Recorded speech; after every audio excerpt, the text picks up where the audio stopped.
শিবানী আর কেউ নয়, শিবানী হলো পরশুরামের বোন। আর এইবার নিজের বোনের নিখোঁজ হওয়ার রহস্য সামনে আনবে পরশুরাম। পরশুরামের এই লড়াইয়ে তাকে সাথ দেবে তটিনী। বন্ধুরা, পরশুরাম ধারাবাহিকের আজকের পর্বে দেখানো হয়েছে কুসুমপুরের কয়েকজন গুন্ডা পরশুরামকে আঘাত করে, আর তারপরেই শুরু হয় অ্যাকশন। পরশুরামের সাথে সেই গুন্ডাদের অ্যাকশন চলে। এক পর্যায়ে তারা পরাজিত হয়ে ওখান থেকে পালিয়ে যায়। পরশুরামের সামনে দাঁড়ায় একজন মেয়ে, যার চোখে মুখে অজানা ভয়।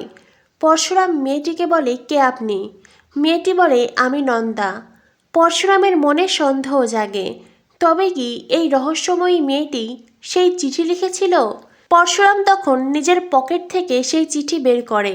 পরশুরাম নন্দাকে বলে, আপনি কি শিবানীর ব্যাপারে এই চিঠি লিখেছিলেন? কি হলো, উত্তর দিন। মেয়েটি খুব ভয় পেয়ে যায় আর ওখান থেকে এক ছুটে পালিয়ে যায়। পরশুরাম তাকে ধরতে পারে না। অন্যদিকে দেখানো হয় পরশুরামকে নিয়ে তটিনী বেশ চিন্তিত। বাচ্চারা স্কুল থেকে ফিরেছে, দুজনে খুনসুটি করছে।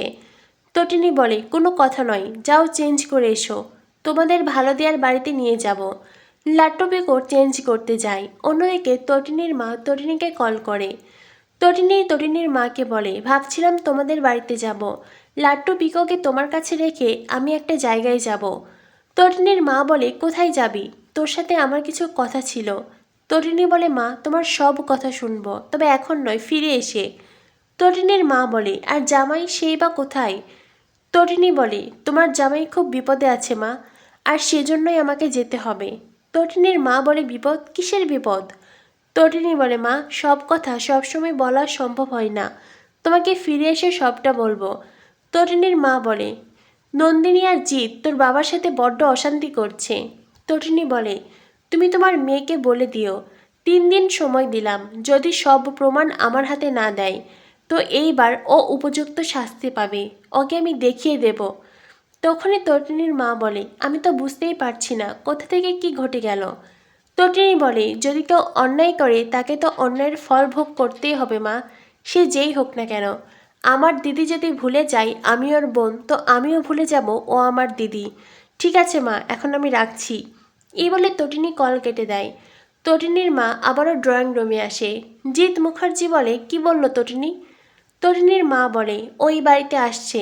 এটা শুনে কর্ণ চ্যাটার্জি বলে, এ বাড়িতে আসছে? জিৎ মুখার্জি বলে, ও আবার কেন এ বাড়িতে আসছে? তখনই সত্যজিৎ মুখার্জি বলে, আসবে, অবশ্যই আসবে, এটা ওর নিজের বাড়ি, ওর বাবার বাড়ি। তখনই জিৎ মুখার্জি বলে, এত আমার করো না দাদা। সত্যজিৎ মুখার্জি বলে, মানে? জিৎ তখন রহস্যের হাসি হেসে বলে, না কিছু নয়। এরপরেই তটিনীর মা বলে, তটিনী লাট্টু পিকোকে বাড়িতে রাখতে আসছে, ও কোথাও একটা যাবে। তখনই কর্ণ চ্যাটার্জি বলে, কোথায় যাবে ও? তবে কি আমার কাছে যে খবর এসেছিল সেটাই ঠিক? তটিনীর মা বলে, প্লিজ মিস্টার চ্যাটার্জি, বাড়িটাকে যুদ্ধক্ষেত্র বানাবেন না। তখনই দরজায় এসে দাঁড়ায় তটিনী, আর তার সাথে লাট্টু পিকো। পিকো তার ভালো দাদুকে দেখে ছুটে আসে। সত্যজিৎ মুখার্জি পিকোকে নিজের বুকে জড়িয়ে নেয়। পিকোকে তার ভালো মন্দ জিজ্ঞেস করে। অন্যদিকে লাট্টু বলে, আমিও কিন্তু এখানে আছি। সত্যজিৎ মুখার্জি লাট্টুকেও নিজের কাছে টেনে নেয়। আর তারপরেই তটিনী বলে, মা ওদেরকে রেখে গেলাম। তটিনীর মা বলে, ভিতরে আসবি না? তটিনী বলে, না আসবো না, বাড়িটা আগে আগের মতো হোক, বাড়িতে যেই মানুষগুলো আছে তার আগে মানুষ হোক, তারপরে আসবো। জিৎ মুখার্জি তখন চিৎকার করে ওঠে। তটিনীকে ধমক দেয়। তটিনী বলে, চুপ করো ছোটকা, একদম চুপ করো, কোনো কথা বলবে না, চিৎকার করলেই সত্যিটা মিথ্যে হয়ে যাবে না। ঠিক আছে মা, আমি আসছি। এই বলে তটিনী ওখান থেকে চলে যায়।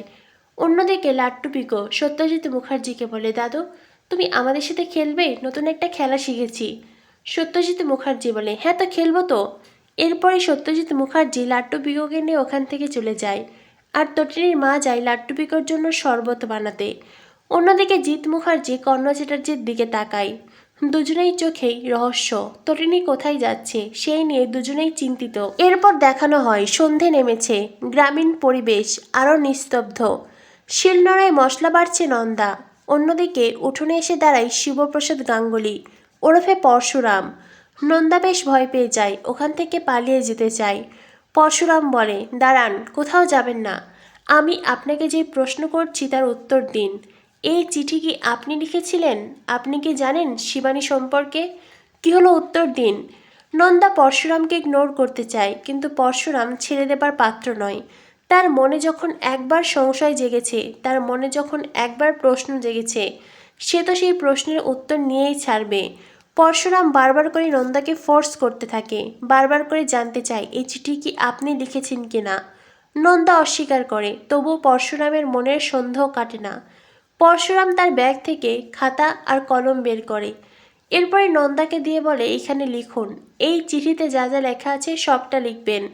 প্রথমে নন্দা লিখতে চায় না, পরশুরাম তাকে ফোর্স করতে থাকে। এদিকে নন্দার বাড়িতে ঝোপের আড়ালে একজন লোক সব কিছুই নোটিস করছে। নন্দার চোখে সেটা পড়েছে, তাই নন্দা আরও বেশি ভয় পেতে থাকে। কাঁপা কাঁপা হাতে নন্দা বাম হাতে বাড়িয়ে দেয় কলম নিতে, কিন্তু আবারও সে নিজেকে শুধরে নিয়ে ডান হাতে কলম নেয়। পরশুরাম বিষয়টি নোটিস করে।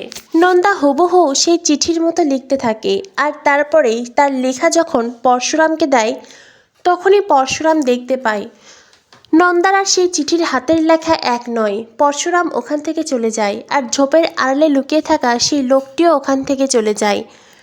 কিন্তু কিছু দূর যাওয়ার পরেই পরশুরামের মনে পড়ে নন্দা প্রথমে বাঁ হাতে কলম নিতে চেয়েছিল। তবে কি নন্দা বাঁ হাতে লেখে?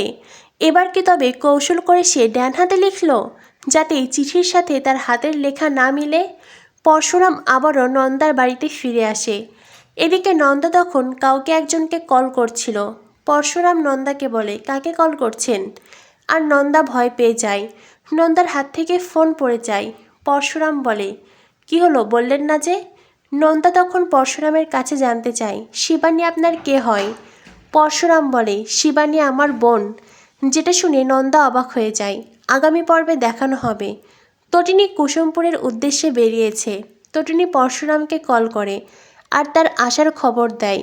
পরশুরাম বলে, এখানে আমি একটা বাড়িতে আছি, আর এখানে আমার খাওয়ার ব্যবস্থা হয়েছে। তুমি এখানে এসো, তারপরে বাকি কথা হবে। তটিনী বলে, ঠিক আছে, আমি আসছি। তো বন্ধুরা, বুঝতেই পারছো, এতদিন পরে পরশুরাম নিজের বোনের খোঁজ পেয়েছে। তবে সেই বোনকে কেন হারিয়েছিল, কী করেই বা তার বোন হারিয়ে গিয়েছিল, আর এখন সে বা কোথায়? সে কি বেঁচে আছে নাকি নেই? এই সব কিছু জানতে হলে দেখতে থাকুন পরশুরাম ধারাবাহিক। আর পরশুরাম ধারাবাহিকের সকল আপডেট পেতে আমাদের সাথেই থাকুন। ধন্যবাদ সবাইকে।